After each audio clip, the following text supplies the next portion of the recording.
All right, I'm here to talk about blockchain gaming. So maybe first, quick question: who's in blockchain gaming industry?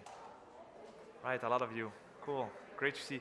And are you building on Ethereum, Polygon, Polygon? Others, Avalanche? No? Wax? Interesting as well. All right, cool. So I'm going to be talking about bringing blockchain gaming for everyone, because today I think the biggest issue is that blockchain gaming is very much for crypto-savvy people, but we need solutions to onboard the masses. Quick intro about myself. I'm Jan, I'm the CMO at Venly, and I'm coming from Belgium.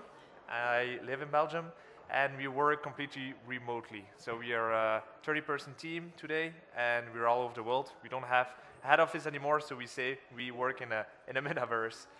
I worked at Delta before, crypto portfolio application, eToro after that, and now at Venly.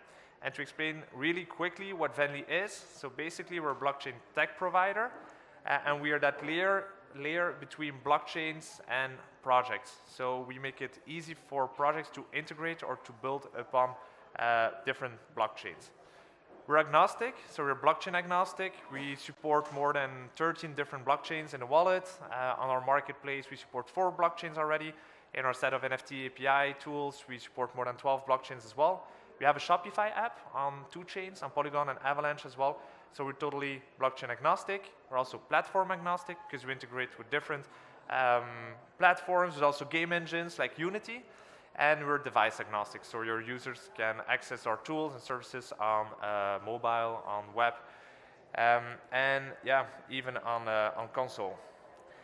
Our customers are mainly games and metaverse now, but we also have many customers like the brands, because I think pretty similar to gaming, brands are also looking into onboarding the masses because they already have a big user bases, but those user bases don't have crypto wallets. So that's why they work with tools like Venly to make it simple for the users to be onboarded. So now we have more than 2 million end users. So those are the users that have been onboarded by our customers and that created a wallet through Venly. We focus on 2 major industries today, but our products work also for like fintech, DeFi.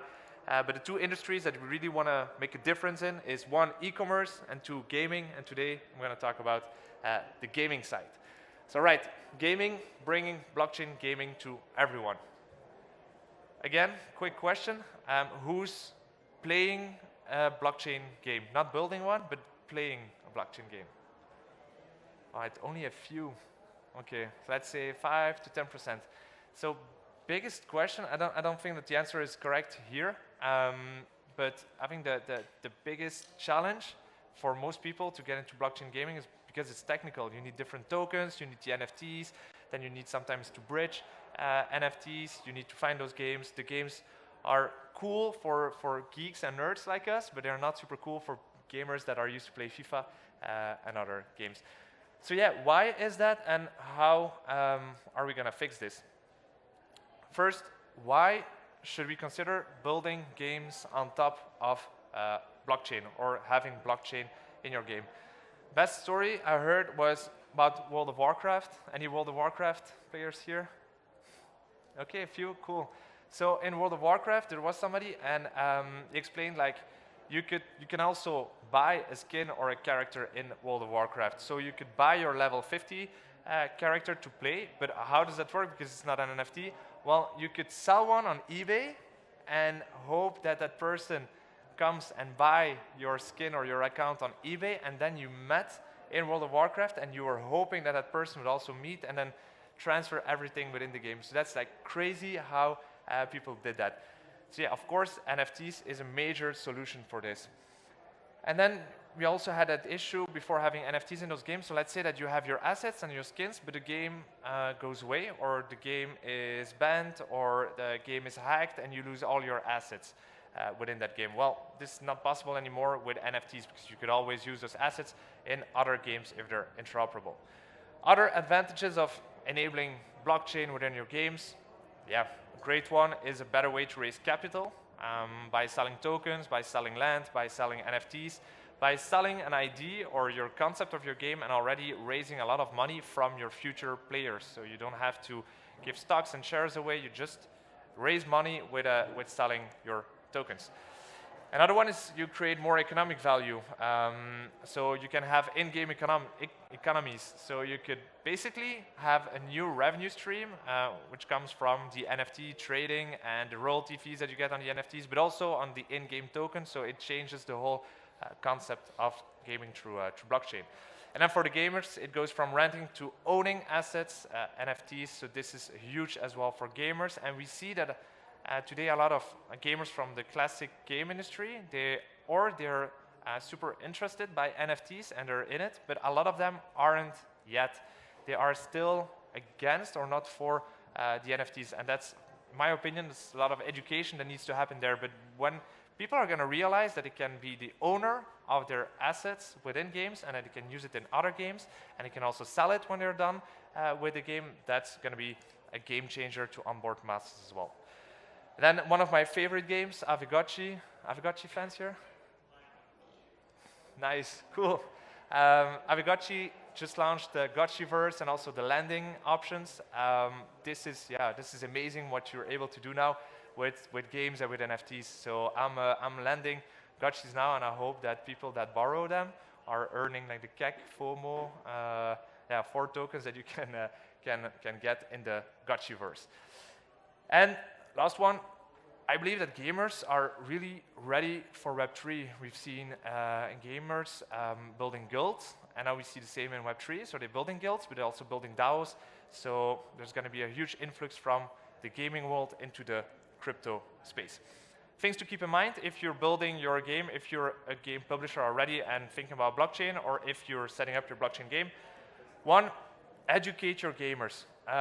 Remember in 2008 there was like the free-to-play, and that was also not great going to market. It took a few years before people understood the free-to-play model. It's same now with play-to-earn. So educate those gamers. If you don't have to sell them NFTs, just airdrop them some NFTs. Let them experience what NFTs are, what the game is, and let them come to your game, but educate, educate, educate.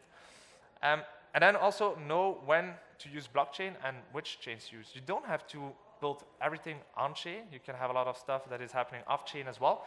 And interesting as well is know what blockchain to use. Like Avigotchi is using Polygon because fast transactions, cheap transactions.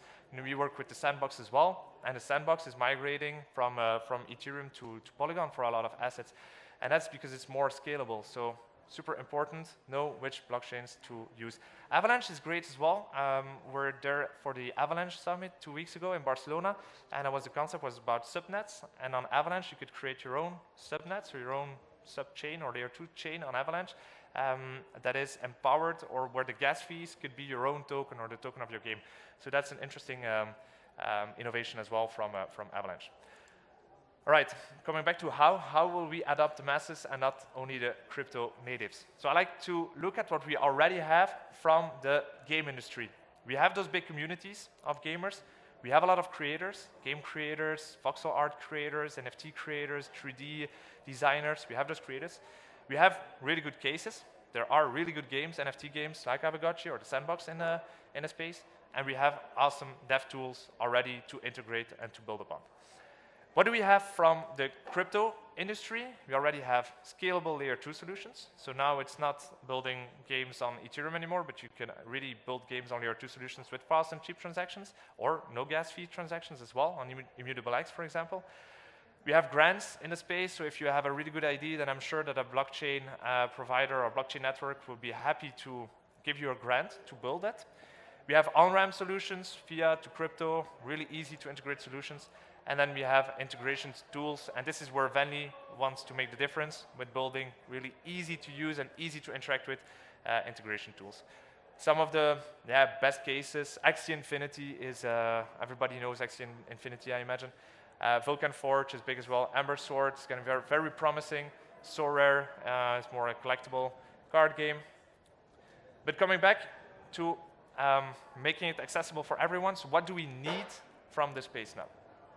We need more tools, we need better education, we need a legal framework. I'm not 100% sure if we really need that legal framework or if that's going to block us or not, but in the end, you're going to need a legal framework.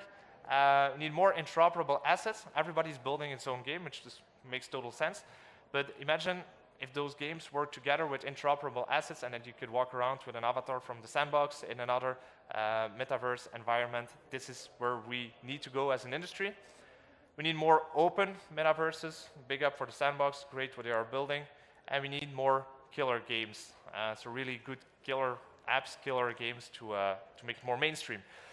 And then we need better onboarding experience. And I'm gonna talk about Aavegotchi again. It's a positive story. I talked with Jesse about this, that we had this on slide. But imagine yourself, you're not crypto savvy, you're not digital savvy, you're basically your mom or dad and want to play Aavegotchi. So what do? To play Aavegotchi, you need Ghost, the Ghost token, because you need to buy a Gotchi, or now you can land one, but you need the Ghost token. Okay, so you go to Binance to buy that Ghost token. You need to make an account on Binance, KYC, fiat, wiring money, buying the Ghost token, or buying Ethereum, swapping it for the Ghost token. You have your Ghost token, you send that to MetaMask, so you need to set up a MetaMask wallet. For this, you need Ethereum on your MetaMask wallet because you need to sign a transaction to swap Ghost in your MetaMask. This is the moment where you think that you're hacked. Imagine again, you're your mom and you get sent to a page like this where the transaction is pending for minutes and 40 minutes, 50 minutes, hours. So you think you lost your money already. But then it finally arrives and you can see it in Aavegotchi. Okay, but the Ghost you just purchased on Binance was on Ethereum, on mainnet, so now you have to bridge it to Polygon. So you need to add, no, first you need Ethereum again, so you need to go to Binance to buy Ethereum to swap it or to send it to another chain. That's this one. And then you need to add the Polygon network to your MetaMask as well. For us, pretty easy. Again, for your mom, it's going to be fairly complicated. And then with Ghost, taking Ghost, you get friends, and with that friends, you can do stuff. But every time you do something on Aavegotchi, you need to sign a transaction, and that transaction is signed with a little bit of Matic because it's on Polygon. So you do the journey again, you buy Matic on Binance, etc. You bridge it to the Polygon network, and then you can sign your transactions. And so after you did all of this, you can finally enjoy your game of Aavegotchi. This is, in my opinion, not how you're going to onboard the masses into gaming. And I talked about it with Jesse from Aavegotchi, and he said, yeah, but we like the fact that Aavegotchi is that type of game that is more like for the crypto savvy or more the geeky persons. Make total sense, but for many of you, I think that you want to have your game played by the masses as well. So we need easy to use tools to onboard the masses. How we solve this with Venly is you are able to create a Venly wallet or a Venly account through your Google or social login. You can have multiple wallets on multiple chains within your wallet, so you just click create a Matic or a Polygon wallet. You can buy Matic from within that wallet, and then you can swap within that wallet as well, Matic to the Ghost token, and then you can enjoy playing Aavegotchi. Still a few steps to do, still not easy enough for a mom or dad to do, but this is where we need to go as an industry, making it way more simple, and secondly, making blockchain layer invisible for the end user. Your end users don't need to know on which chain your game is being built. The sandbox example, so in the sandbox we onboard more than half of their users or give them wallets, because when you arrive on the sandbox you can connect to your MetaMask, like I do, but for people that don't have a wallet yet, you can connect through social, and then Venly creates a wallet in the backend. So when you click, you can connect with Facebook, Twitter, but also Google, and you have your wallet account created automatically in the backend. And this is working, so super happy for this. I always say WAGMI, and this is a stage where people understand what WAGMI means. So how can Venly help? We have our tech suite and tools so that you can integrate, but we're also finalizing our Series A. And with the money that we raise, or part of the money that we raise in the Series A, we're also going to build an accelerator program where we can invest and help companies and blockchain games, but also brands entering the Web3 space. So happy to help in this. And then last thing, we launched our own NFT as well. So I don't know if you saw, but a month and a half ago, we launched the MetaRing.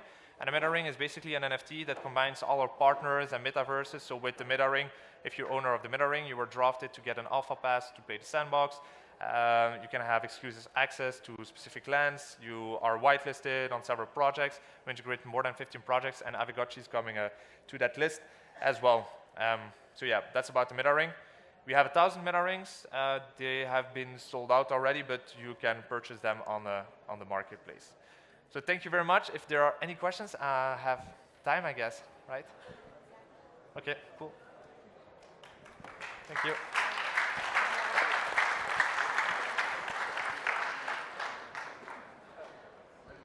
Any questions? Yes. Hello? Is it working? Yes, I can hear you. Okay. I was just wondering, for all the games that are actually on mobile, so mobile games, how are you able to integrate so that there's no issue with the Apple App Store? Because from what I've seen with all of the NFT marketplaces and stuff like that, Apple acts as if it's a in-game purchase. And so in that way, you're not able to make the transactions, right? Yeah, well, that's an answer that I'm not going to be able to give. But yeah, how we integrate is with the APIs in the backend, so we can have those wallets connected to the game or to the application. But then when it comes to transactions, I think there are already solutions to do transactions on web or without the application. But then you have the risks because Apple says, yeah, if it's not in the application, if you're redirecting them to a web page, then we're going to ban you because you're doing transactions for the game, but in another place. So I don't know how this is going to be solved in the industry, but it's definitely something that Apple is super aware of, and it's a position that they can't keep for longer than the coming months, I imagine. Thank you. So you mentioned that you can connect through socials and that creates a wallet in the background. So you don't need the seed phrases. Like if I were to connect it in a different device, I don't need a seed phrase. I can just connect through the wallet. And is there any security issues with that at all? Yeah, a good question. So why we do that onboarding is because we want to onboard the masses, and the masses don't understand seed phrases. And so basically you create your account. You have an account where you can have multiple wallets, and then you can always export your wallets or get your seed phrases or your key stores, your private keys. You can export them for the wallet, and you can also send your assets from that wallet to another wallet if you want. But we want to give that support to our users that have a wallet, and if they forget their PIN, because every transaction is signed by a PIN in the wallet, so that's a 4 to 6 digit PIN. If they forget that PIN, which they really often do, forgetting their PIN, then they have the support team at Venly helping them. So imagine most of the mainstream people forgetting their PIN, so imagine them having to remember or write down a seed phrase. So this is a strategy that we decided, okay, we're going to be semi-custodial and hold this for you.